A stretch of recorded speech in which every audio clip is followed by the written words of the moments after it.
കാത്തിരിപ്പിന് വിരാമമായി സുനിത വില്യംസും ബൂച്ച് വിൽമോറും ഭൂമിയിലെത്തി. ഇന്ന് രാവിലെ ഇന്ത്യൻ സമയം 3:27 ബഹിരാകാശ പേടകം അറ്റ്ലാന്റിക് സമുദ്രത്തിൽ ഇറങ്ങി.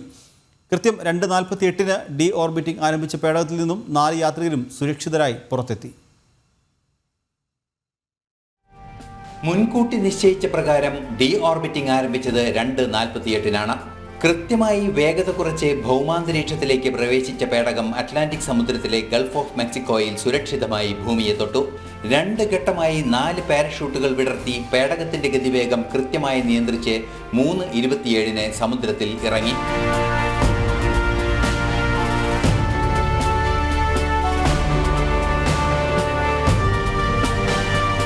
സമുദ്രത്തിൽ ലാൻഡ് ചെയ്തതിനു പിന്നാലെ സുരക്ഷാ നിരീക്ഷണങ്ങൾക്ക് ശേഷം കോസ്റ്റ് ഗാർഡ് ബോട്ടുകൾ പേടകത്തിനടുത്തെത്തി വടം ഉറപ്പിച്ച് റിക്കവറി കപ്പലിലേക്ക് എത്തിച്ചു.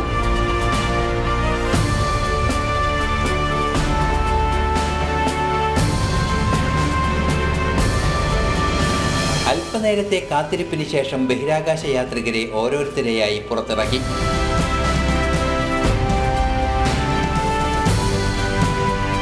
ആദ്യം നിക് ഹേഗും രണ്ടാമതായി അലക്സാണ്ടർ ഗോർബനോവും തൊട്ടു പിന്നാലെ സുനിത വില്യംസും ബൂച്ച് വിൽമോറും പേടകത്തിൽ നിന്ന് പുറത്തിറങ്ങി.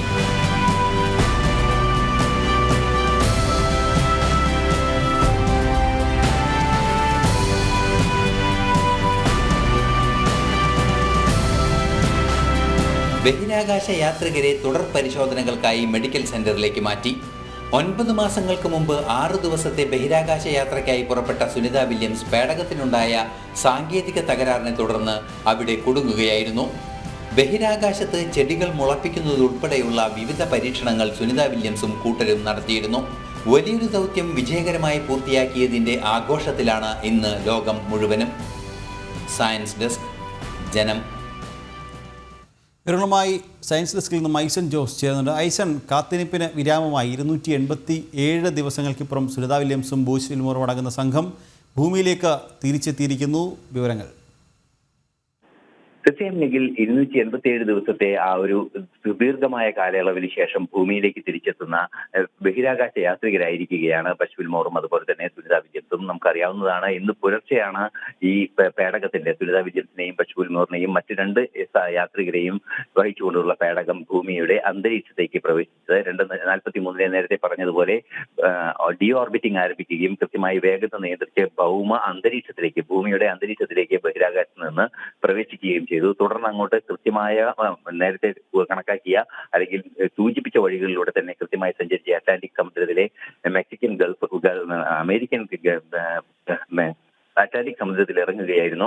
അറ്റ്ലാന്റിക് സമുദ്രത്തിൽ ഇറങ്ങിയതിന് ശേഷം അവരെ നേരത്തെ നമ്മൾ സൂചിപ്പിച്ചതുപോലെ കൃത്യമായ രക്ഷാദൗത്യങ്ങളുടെ ഭാഗമായി അമേരിക്കൻ കോസ്റ്റ് ഗാർഡും നേവിയും ചേർന്ന് ആ പേടകം റിക്കവർ ചെയ്ത് പേടകത്തിന്റെ ഉള്ളിൽ നിന്നും 4 ബഹിരാകാശ യാത്രികരെയും പുറത്തിറക്കുകയായിരുന്നു. നമുക്കറിയാവുന്നതാണ്, ദീർഘകാലത്തെ ബഹിരാകാശവാസത്തിന് ശേഷം ഭൂമിയിലെത്തിയ സുനിത വില്യംസിനെയും ബൂച്ച് വിൽമോറിനെയും 3ാമതും 4ാമതുമായി ബഹിരാകാശ പേടകത്തിൽ നിന്ന് പുറത്തിറക്കി സുരക്ഷിതമായി അവരെ ഇപ്പോൾ ഹൂസ്റ്റണിലെ പ്രത്യേക കേന്ദ്രത്തിലേക്ക് മാറ്റിയിരിക്കുകയാണ്. നമുക്കറിയാവുന്നതാണ്, ഇത്തരത്തിൽ ബഹിരാകാശത്ത് ജോലി ചെയ്തതിനു ശേഷം അല്ലെങ്കിൽ ഇത്രയും കാലം തുടർന്നതിന് ശേഷം ഭൂമിയിലെത്തുമ്പോൾ ഉണ്ടാകുന്ന നിരവധിയായ ശാരീരിക പ്രത്യേകതകളുണ്ട്. ആ പ്രത്യേകതകളെല്ലാം തന്നെ കൃത്യമായും വൈദ്യശാസ്ത്രപരമായും കൈകാര്യം ചെയ്യേണ്ടതുണ്ട്. അതിന്റെ ഭാഗമായി അവരുടെ ചികിത്സ ഉൾപ്പെടെയുള്ള കാര്യങ്ങൾക്ക് ആണ് ഇപ്പോൾ കൊണ്ടുപോയിരിക്കുന്നത്. ഇനി തുടർന്നുള്ള ചികിത്സകൾക്കും എല്ലാം ശേഷം അവരെ സാധാരണ ജീവിതത്തിലേക്ക് തിരിച്ചു കൊണ്ടുവരിക എന്ന ഒരു ഉത്തരവാദിത്വമാണ് നിർവഹിക്കാനുള്ളത്. തീർച്ചയായും നമുക്കറിയാവുന്നതാണ്, വലിയൊരു ദൗത്യം കാലങ്ങളായി, അതായത് 9 മാസത്തോളമായി വാർത്തകളിൽ നിറഞ്ഞു നിന്നിരുന്ന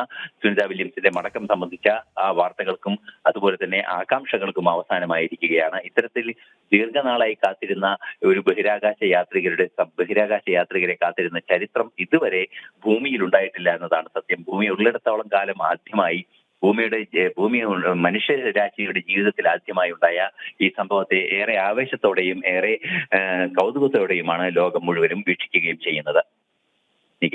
ശരി ഐസൻ, കാത്തിരിപ്പിന് വിരാമമായി സുനിത വില്യംസും ബൂച്ച് വിൽമോറും അടങ്ങുന്ന സംഘം ഭൂമിയിലേക്ക് തിരിച്ചെത്തിയിരിക്കുന്നു. ഇന്ന് ഇന്ത്യൻ സമയം പുലർച്ചെ 3:27 ബഹിരാകാശ പേടകം അറ്റ്ലാന്റിക് സമുദ്രത്തിൽ ഇറങ്ങുകയായിരുന്നു. വിവരങ്ങൾ നൽകുകയായിരുന്നു സയൻസ് ഡെസ്കിൽ നിന്നും ഐസൻ ജോസ്.